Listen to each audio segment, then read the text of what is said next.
दोस्तों आज बात करेंगे ओलंपिक 2024 की, जो कि पेरिस में 26 तारीख से खेले जाने हैं।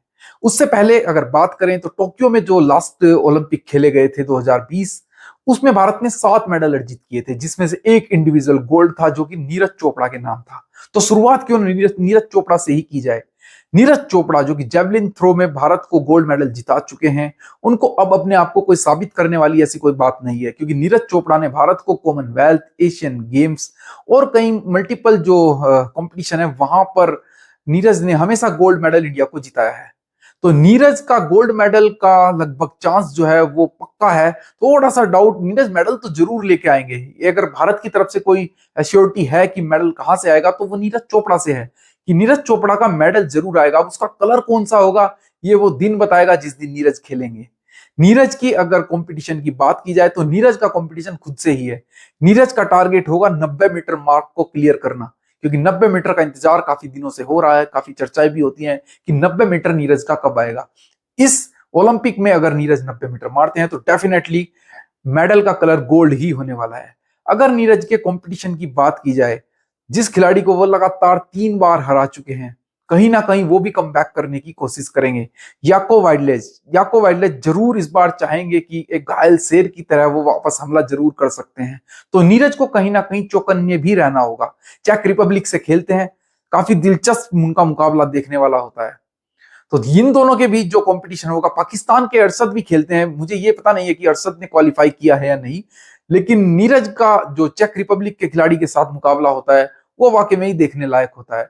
इसके बाद हम बात करते हैं बैडमिंटन की। बैडमिंटन का नाम आते ही हमारे सामने जो साइना नेहवाल के बाद चेहरा याद आता है वो है PV Sindhu. PV Sindhu Rio Olympic में सिल्वर मेडल लाने में कामयाब रही थी। उसके बाद टोक्यो ओलंपिक में ब्रोंज मेडल से संतोष करना पड़ा था। हालांकि अगर रियो ओलंपिक की बात की जाए तो पीवी सिंधु लगभग गोल्ड मेडल के काफी करीब थी और अपना पहला सेट जीत भी चुकी थी, एक गेम जीत चुकी थी। लेकिन फाइनल में एडवांटेज लेने के बाद भी उन्होंने खो दिया, एक गलत पॉइंट दे दिया, जिसकी वजह से उनको सिल्वर मेडल पे संतोष करना पड़ा था।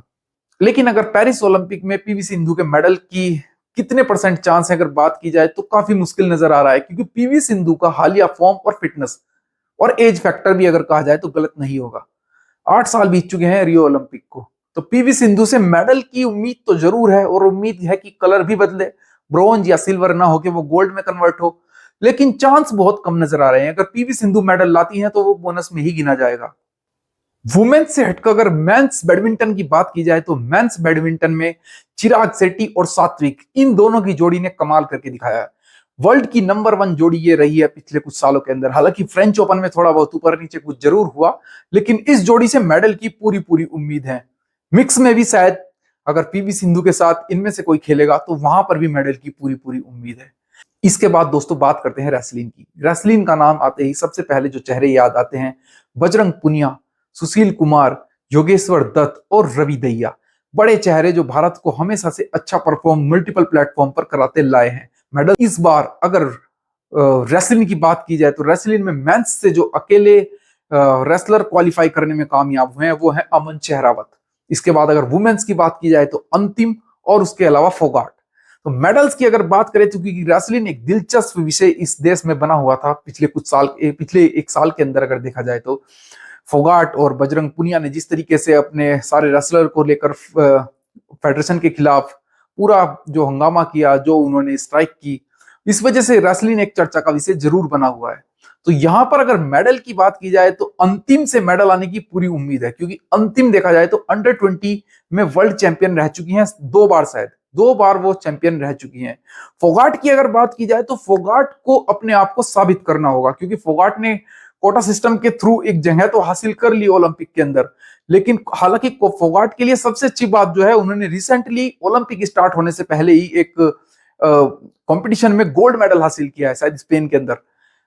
इसके बाद अगर बात की जाए तो फोगाट का यह भी है कि फोगाट अपने आप को यह दिखाना होगा कि मैच फिट तो वो है, लेकिन ओलंपिक के अंदर किस तरीके से उस प्रेशर को हैंडल कर पाएंगे, किस तरीके से भारत के लिए क्या एक मेडल निकाल पाएंगे। बहुत जरूरी इनसे एक मेडल चाहिए होगा, क्योंकि अंतिम और फोगाट में से एक मेडल कम से कम आना होगा। अब बात करते हैं वेट लिफ्टिंग की। वेट लिफ्टिंग का नाम आते ही सबसे पहले चेहरा याद आता है मीराबाई चानू का। टोक्यो ओलंपिक के अंदर जो उन्होंने मेडल दिलाया इंडिया को, और वो इंडिया का फर्स्ट मेडल था। उससे पहले इंडिया कोई मेडल नहीं जीत पाया था, और उस मेडल के बाद इंडिया ने सारे मेडल अपने जीते थे। अगर 2 साल का पिछले मीराबाई चानू का फॉर्म देखा जाए तो फिटनेस का काफी ज्यादा कंसर्न रहा है। ये देखते हुए मीराबाई चानू से मेडल आने के चांस इस बार बहुत कम है। अगर आ जाता है तो बहुत अच्छा इंडिया के लिए, लेकिन मेडल आने के चांस मीराबाई चानू से वेट लिफ्टिंग के अंदर काफी कम है। अब बात करते हैं हॉकी की। हॉकी एक ऐसा खेल जिसमें भारत ने 8 गोल्ड अर्जित किए हैं ओलंपिक के अंदर, लेकिन जो गोल्ड मेडल का या मेडल का ही कहूं सूखा पड़ गया था, वो पिछले साल या पिछले ओलंपिक में कहीं ना कहीं खत्म जरूर हुआ था। टोक्यो ओलंपिक के अंदर जो भारत ने अपना मेडल जीता था, ब्रोंज मेडल, सृजेश का वो सेलिब्रेशन अभी भी याद आता है, गोल पोस्ट के ऊपर बैठकर जो उन्होंने चक दे इंडिया वाली फीलिंग दी थी, और जबरदस्त वो सेलिब्रेशन था। और वो मेडल भी इंडिया के लिए बहुत जरूरी था हॉकी का, पूरे देश ने उसको सेलिब्रेट किया था। तो अगर हॉकी की बात की जाए तो हॉकी में इस साल थोड़ा टफ जरूर है, क्योंकि इंडिया ग्रुप ऑफ डेथ में है। सारी सामने तगड़ी टीमें हैं, न्यूजीलैंड, अर्जेंटीना, ऑस्ट्रेलिया, बेल्जियम। इन 4 टीमों के साथ भारत 5वीं टीम होगी इस ग्रुप के अंदर। चारों टीमों से पार पाना बिल्कुल भी आसान नहीं होगा। भारत को अगर अगला राउंड खेलना है, क्वार्टर फाइनल राउंड जो होगा, अगर भारत वहां पर चला जाता है किसी तरीके से, यहां से निकलकर, चांस है कि शायद निकल जाए, क्योंकि 4 टीमें क्वालिफाई करेंगी इस ग्रुप से। तो 4 टीमें अगर इनमें भारत जाता है तो वहां पर सामने सेमीफाइनल की राह बिल्कुल भी आसान नहीं होगी। सामने जो मुकाबला होगा ग्रेट ब्रिटेन या फिर नेदरलैंड, दोनों टीमें गजब की हॉकी खेलती हैं। तो भारत के लिए हॉकी में इस बार एक्सपीरियंस जरूर काम आ सकता है। हरमनप्रीत, श्रीजेश, आकाश, हार्दिक, जितने भी हैं लड़के, सारे अच्छा करते आए हैं हॉकी में, लेकिन देखना होगा कि इन बड़ी टीमों से कैसे पार पाएंगे। अगर किसी तरीके से क्वार्टर फाइनल में नीदरलैंड या ग्रेट ब्रिटेन को हराकर आगे निकल जाते हैं तो फिर सेमीफाइनल में दिलचस्प होगा। मेडल की बाद में सोचें, पहले सेमीफाइनल में जाने की सोचें, इस ग्रुप को क्लियर करें, उसके बाद क्वार्टर फाइनल में सामने वाली टीम को हराएं। तो हॉकी में उम्मीद करते हैं मेडल लेके आए ये टीम फिर से। वुमेन बॉक्सिंग में अगर इस साल मेडल आने की उम्मीद है तो वो है निकहत जरीन और उसके साथ लवलीना। ये 2 भारत के बॉक्सर ऐसे रहेंगे जिनसे 2024 पेरिस ओलंपिक में मेडल लाने के चांस रहेंगे। दोनों ही शायद क्वालिफाई किए हैं, इसके अलावा एक बॉक्सर किसी और ने भी क्वालिफाई किया है शायद, लेकिन सबसे ज्यादा अगर चांस रहेंगे, करंट फॉर्म को देखते लवलीना का फॉर्म इतना अच्छा नहीं रहा है, निकहत जरीन ने जरूर डोमिनेट किया है, उनसे पूरी पूरी उम्मीद रहेगी कि वो एक मेडल जरूर लेकर आए।